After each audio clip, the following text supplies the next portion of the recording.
Welcome to G Fun Facts Online. Our planet is in constant, subtle motion. Tectonic plates grind, volcanoes swell, and ice sheets flow.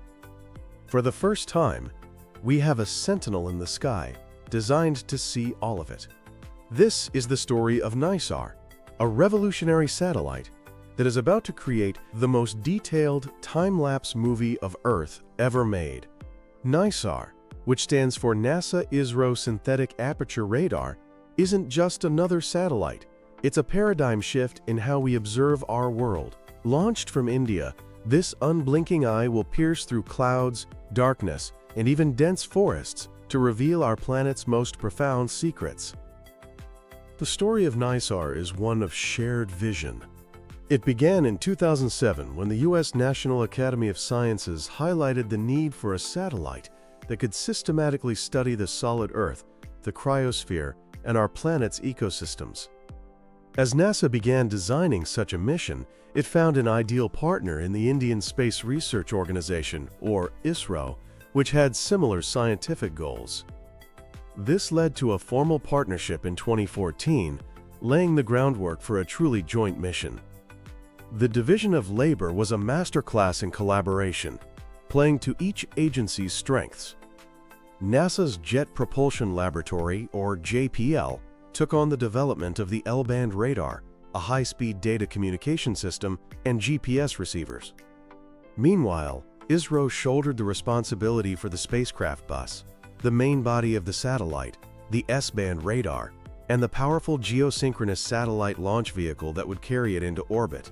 Integrating two complex radar systems, developed independently on two different continents with different work cultures, was a formidable engineering challenge.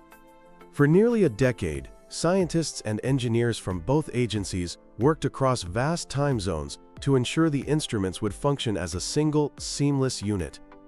The two radar systems were finally brought together into a single structure at JPL in California, then flown to Bengaluru, India, for final integration with the spacecraft. This successful collaboration is a powerful symbol of science diplomacy, proving that shared goals can transcend geopolitical boundaries. But how exactly does NISAR see the unseen? The magic lies in its technology. Unlike optical satellites that need sunlight, NISAR is an active sensor. It fires its own microwave pulses at the Earth and records the echoes that bounce back. This means it can see 24/7 in any weather. To get incredibly detailed images from its 747-kilometer high orbit, NISAR uses a technique called synthetic aperture radar, or SAR.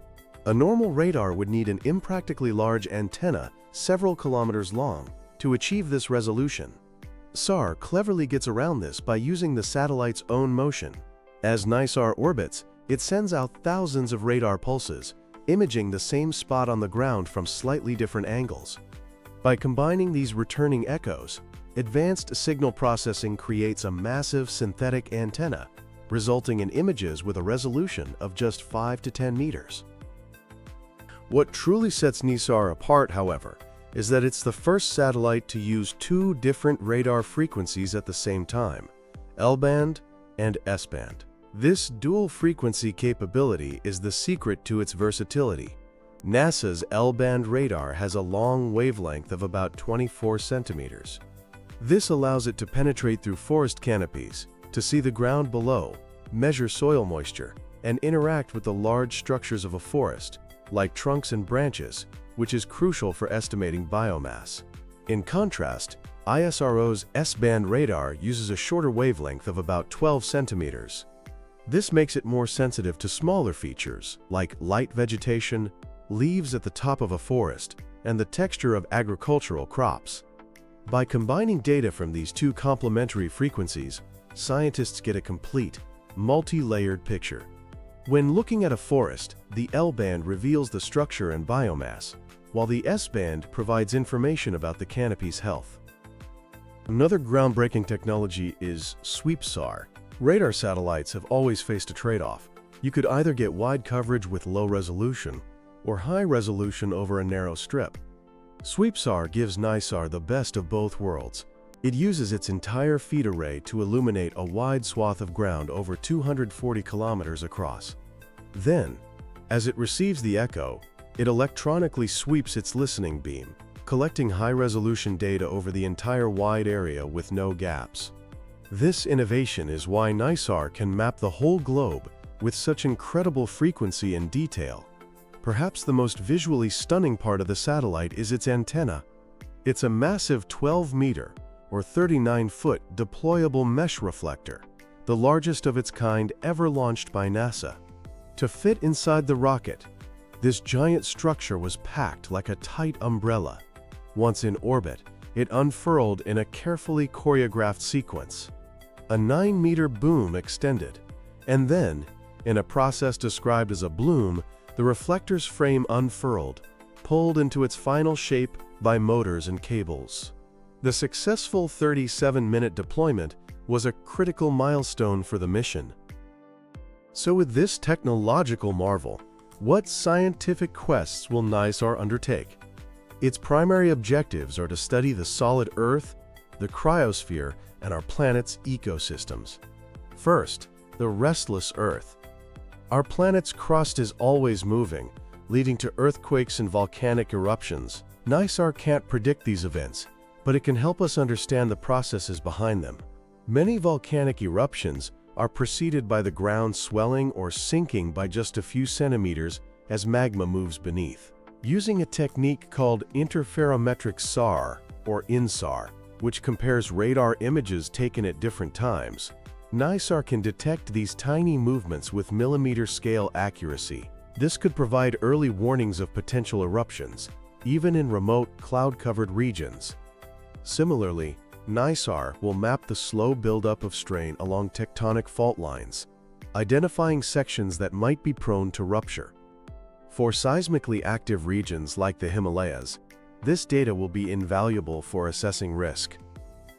Second, NISAR will give us an unprecedented view of our melting world. Earth's ice sheets and glaciers are key indicators of climate change, but our understanding of them is limited by a lack of consistent, high-resolution data. NISAR will create a continuous time-lapse of the world's ice. By tracking the flow of glaciers and ice sheets, scientists can improve predictions of future sea level rise. Its L-band radar can see through snow, while its S-band radar is sensitive to snow moisture, giving a complete picture of what's happening both on and within the ice.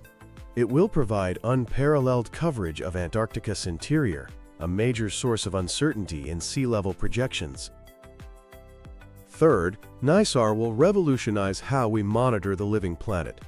Forests and wetlands are critical to the global carbon cycle.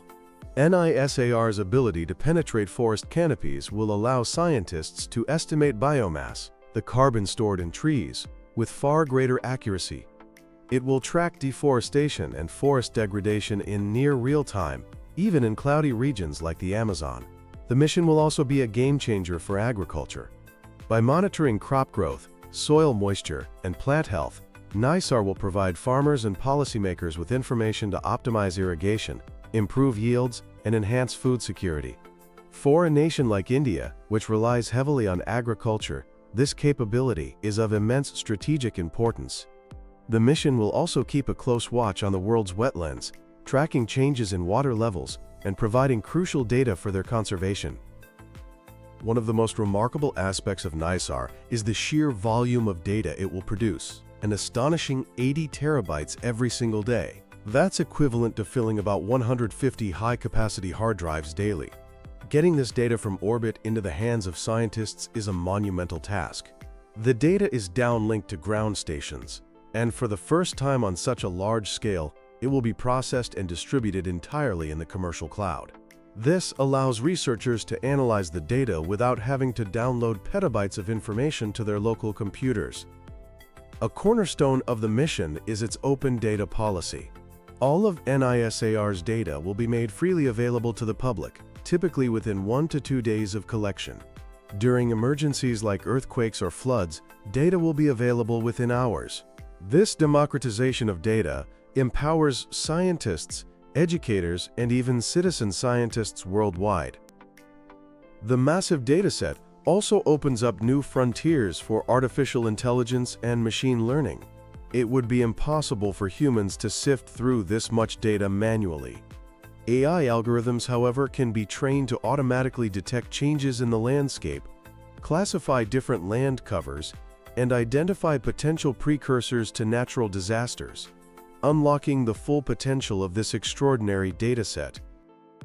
The NISAR mission is more than just a satellite. It's a vision for the future of Earth observation. With a planned mission of at least 3 years, it will create a rich archive of our changing planet that will be studied for decades. Its success as an international collaboration sets a new standard for future space missions. But perhaps NISAR's most enduring legacy will be its impact on our ability to live safely and sustainably. By providing timely information on everything from groundwater depletion to landslide risks, NISAR will empower communities to better manage natural resources and respond to disasters. It is a symbol of hope, a reminder that in the face of global challenges, international collaboration and human ingenuity can give us the tools we need to understand, protect, and secure a more sustainable future for all. The secrets NISAR is about to pierce are the keys to our survival on this restless, beautiful, and ever-changing Earth.